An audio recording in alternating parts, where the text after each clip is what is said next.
Hi, I'm Stephen Marsack, Hi, I'm Ruben Romano. and we are both from the McComb Mathematics Science Tech Center in the 10th Congressional District for Michigan. And this is DreamLogger. The code editor we used was Visual Studio Code. We used Git and GitHub to allow us to put our code onto the GitHub repositories and host a public website. We used HTML for formatting, CSS for appearance, and JavaScript for functionality of DreamLogger. Our app is intended for anybody who wants to archive their dreams for future reference. This is our title page. We're going to start by logging our first dream. We can add a title, which is my first dream. Then we can add a type. I'm going to say this was a nightmare. We can add a date, which was today, and this was my favorite dream. We can add a description, hello world. Then we can save our dream, and we can view it in the history page. Here we can see my first dream. It is a nightmare. It happened today.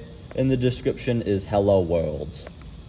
We can sort by newest, oldest, and favorite dreams, and we can go through all of the archives using the left and right buttons. And if it was a mistake, we can delete any of our archives.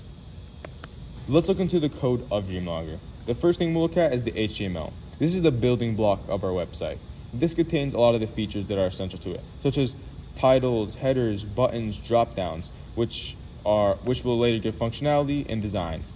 These are given designs through CSS. CSS deals with the appearance and positioning of all these features. This allows me to change the text size and the font of it. It also allows me to change the colors of them as well as the width and length of anything.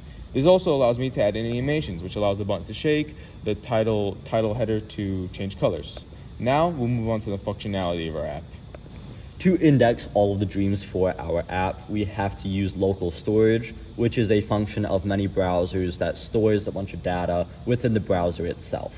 So I can access this using JavaScript itself. As you can see here, I gather inputs, and then I add these inputs to indexes, and then I will store all of these indexes into local storage. So I use local storage set item, and this allows me to inspect the browser, and if I go into application, you can see I have some local storage here already.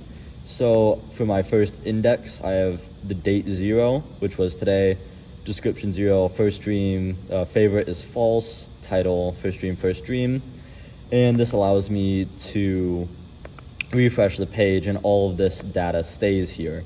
So if a user closes out the web page and then opens it back up again, all of this data is stored within local storage, and it allows us to call back this data at a later point in time.